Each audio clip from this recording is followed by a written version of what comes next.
Mesdames, Mesdemoiselles et Messieurs, bonsoir. Bienvenue dans cette édition de votre journal de 22 heures. Voici les titres de l'actualité. Le chef de l'État obtient sa carte d'identité biométrique.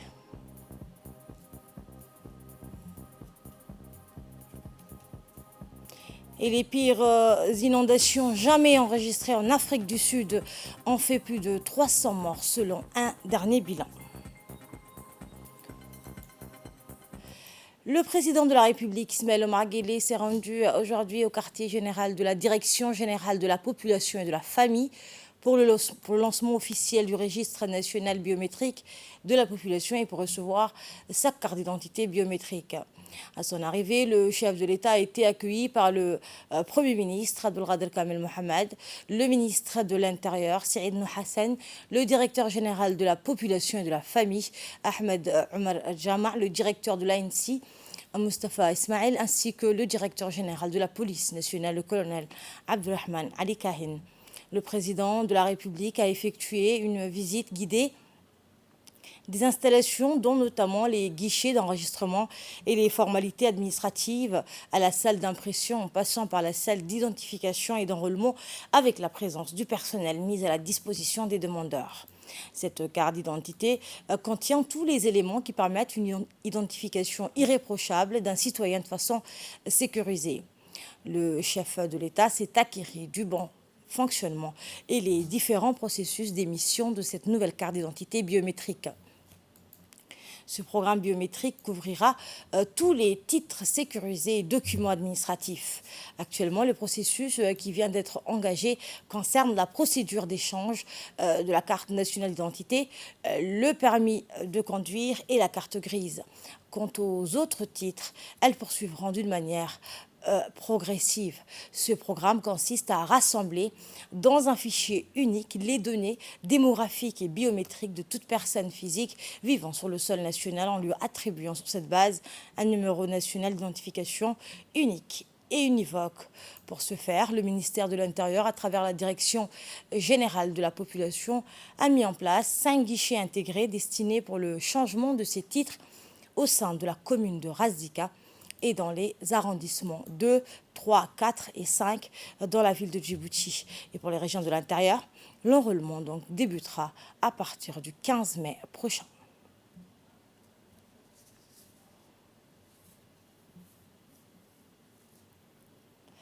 Satisfait, donc, le numéro 1 djiboutien, premier citoyen du pays, s'est prêté à cet exercice et s'est acquitté de son devoir civique. Il s'est enrôlé et a reçu sa carte d'identité nationale biométrique. L'objectif de ce projet est de permettre à la population de disposer de documents administratifs entièrement biométriques et dématérialisés. Il convient de noter que cette carte biométrique s'inscrit dans la volonté du gouvernement de faire de l'état civil un vecteur de citoyenneté et d'être au rendez-vous dans cette révolution numérique.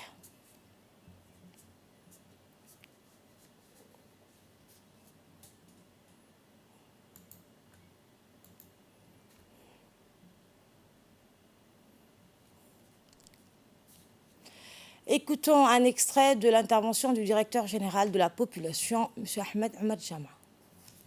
Le registre national biométrique de la population qu'on vient de lancer ce matin avec l'enrôlement du président de la République, son Excellence M. Ismaël Omar Guelleh, est un vaste programme initié par son Excellence depuis 2018 par la création de la loi 2019, alinéa 9, qui crée le registre national des personnes physiques et le numéro national d'identification.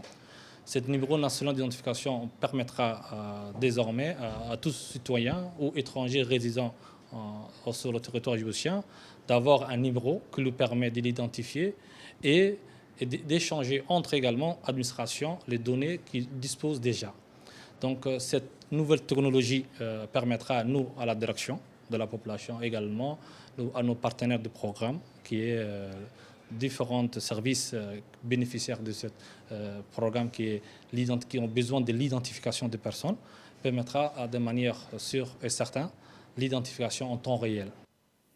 Dans l'actualité également, la commission de la législation de l'administration générale et des droits humains, en présence des députés non membres, a examiné un projet de loi portant organisation du secrétariat d'État chargé des investissements et du développement du secteur privé.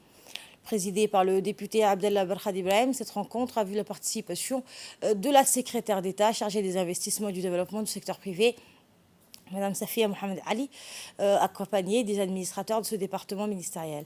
Après un dialogue sur la nature des missions, la portée des prérogatives et sur les modalités de l'organisation contenues dans le projet de texte, la commission des lois a délibéré en faveur de la transmission du dit corpus avec son avis favorable en y insérant des propositions d'amendement. En bref et sans image, le ministre de l'Énergie chargé des ressources naturelles, Younis Ali Guedi, a reçu hier une délégation de la société américaine GWP Global. Cette délégation de cette société, conduite par Youssef Taki, a exprimé au ministre son intérêt d'investir dans le secteur énergétique à Djibouti. Les discussions entre le ministre et ses hôtes ont porté sur le projet hydrochimique vert à grande échelle présenté par la délégation. Ce projet prévoit la production d'hydrogène vert et d'ammoniac à des coûts très compétitifs à Djibouti et en Éthiopie. Dans sa globalité, le projet comprendra environ 12 gigawatts d'énergie éolienne et 8 gigawatts d'énergie photovoltaïque, une usine de dessalement solaire d'eau de mer et une synthèse d'hydrogène et d'ammoniac à la pointe de la technologie. Ainsi, donc, ce projet placera Djibouti à l'avant-garde des initiatives mondiales de décarbonation et offrira à notre pays d'énormes opportunités de croissance, notamment en fournissant aux citoyens et aux entreprises de grandes quantités d'hydrogène vert et d'ammoniac bon marché, pouvant être utilisés dans un large éventail d'industries, mais aussi stimulera le développement économique régional en offrant des opportunités à long terme par la création de nombreux emplois. L'ambassadeur de la République de Djibouti à Riyad, Diaïtine Bamaklama, a été reçu en audience successivement par le gouverneur et le vice-gouverneur de la région de Riyad. Le diplomate djiboutien a échangé avec les deux princes ses meilleurs vœux à l'occasion du mois béni du Ramadan au nom du corps diplomatique accrédité en Arabie saoudite, ainsi que plusieurs autres sujets d'intérêt commun. L'ambassadeur Diaïdine Bamaklama a été, lors de ces deux audiences, accompagné par les coordinateurs des groupes géographiques accrédités à Riyad, les ambassadeurs du Cameroun, de la Palestine, de l'Albanie, du Brésil et de l'Australie. Et cet accident ce matin vers 8h30, un bus transportant une trentaine de passagers s'est renversé sur la route de Venise. Le bus venait de la direction du centre-ville et se dirigeait vers Balbala. Le bus circulait à une vitesse supposée élevée, arrivé à la hauteur du dry port et alors qu'il dépassait un camion-citerne, celui-ci heurta le terre-plein central avant de perdre le contrôle. Il percuta et arracha un poteau EDD avant de se renverser sur la voie inverse. L'on déplore 22 blessés avec le conducteur, dont une femme grièvement blessés. La brigade de la circulation routière de la police nationale, les ambulances et le sous-préfet du 1er arrondissement sont aussitôt arrivés sur les lieux pour désengorger la circulation et porter assistance et secours aux nombreux blessés. La vitesse excessive, la défaillance des dispositifs de direction et un défaut de maîtrise seraient à l'origine de ce sinistre. Le respect du code de la route et surtout de la vitesse est primordial sur nos routes. Il est du devoir de tous les conducteurs de faire preuve de prudence afin de ne pas mettre en danger leur vie, mais aussi celle des passagers et des piétons. Sociale à présent, distribution d'aide alimentaire aux familles démunies de la localité de Adguinou. Le ministère des Affaires sociales et des Solidarités a organisé une cérémonie de distribution des denrées alimentaires qui cible environ quelques 300 familles dans la localité de Adguinou, située dans la région de Bok. L'événement s'est déroulé en présence du sous-préfet d'Alali Dada, Mohamed Hassan Hamad, le vice-président du conseil régional, Ahmed Ali Mohamed, le représentant du ministère des Affaires sociales à Obok, Dabali Abarda Mohamed, et le médecin-chef de la région, le docteur Abdelkader Mohamed Ali, ainsi que le lieutenant du régiment interarmé de Tadjoura. Parallèlement à cette cérémonie de distribution, l'équipe médicale, vous le voyez à l'image, conduite par le médecin-chef, de la localité ont effectué des activités. L'équipe donc a effectué des activités des soins médicaux en faveur de la population de cette localité.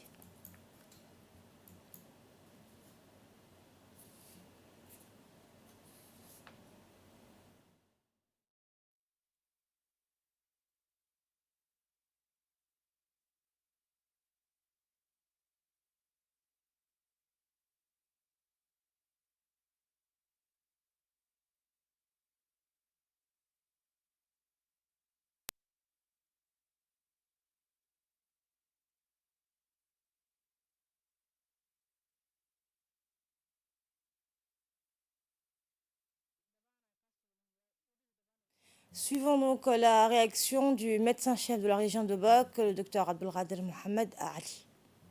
Aujourd'hui, on est dans la localité du Adgueno, de la région de Bok, plus éloignée. Au mon nom personnel et au nom du ministère des Affaires sociales et de la solidarité, je félicite les vivres donnés par le président de la République, son Excellence Ismaël Marguelé, et la ministre des Affaires sociales, moi qui suis coordinateur du MAS de Bok. Depuis une semaine, on est dans ce circuit et on leur donnait les vivres. Et voilà, avec la participation du ministère de la Santé avec nous aussi, la préfecture, le conseil régional. Et je remercie aussi la RTD qui nous a accompagnés depuis une semaine avec les vivres. Merci beaucoup. Je suis actuellement à Soumoussa Ali, à Adgueno. C'est une localité très éloignée, donc on est venu avec la ration alimentaire, avec les sociales, avec le conseil régional, avec les préfectures. Là, je ramène aussi mon équipe mobile qui travaille sur le terrain. Et donc, ce n'est pas la première fois qu'on vient à Adgueno, c'est la 4e fois. Donc l'équipe mobile va continuer, ça ne va pas s'arrêter. Et c'est la politique de notre président et aussi de notre ministre qui insiste que la santé, qui donne plus d'importance aux populations rurales les plus éloignées. On est là et merci. Dans le reste de l'actualité, dans le cadre de la lutte contre la contrebande dans toutes ses formes et la prévention aux atteintes à la santé publique, les enquêteurs de la brigade des quartiers 6 et 7 ont saisi des produits prohibés et dangereux lors d'une perquisition effectuée dans une boutique située au quartier 1. Les gendarmes ont saisi 2 cartons de produits cosmétiques de contrebande de marque Darnovat Crème. Ces produits cosmétiques représentent un danger pour la santé publique, plus particulièrement pour la gente féminine. Les personnes impliquées ont été arrêtées puis seront présentées devant la justice pour répondre de leurs actes.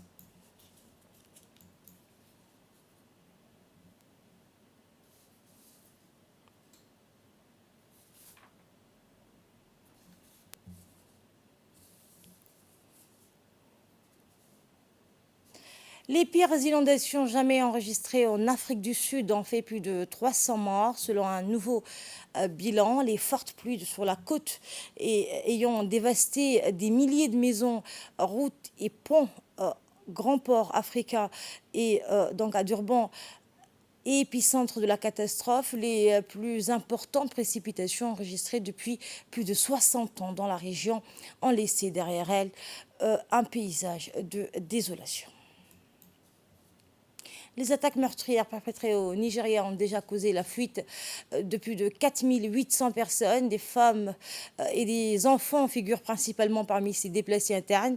Ces derniers mois, les conflits se sont multipliés dans le pays, ce qui a poussé plusieurs communautés à mobiliser des groupes armés pour assurer leur protection. Cette situation a valu au gouvernement du président Buhari d'être critiqué pour son incapacité à enrayer des violences quasi quotidiennes.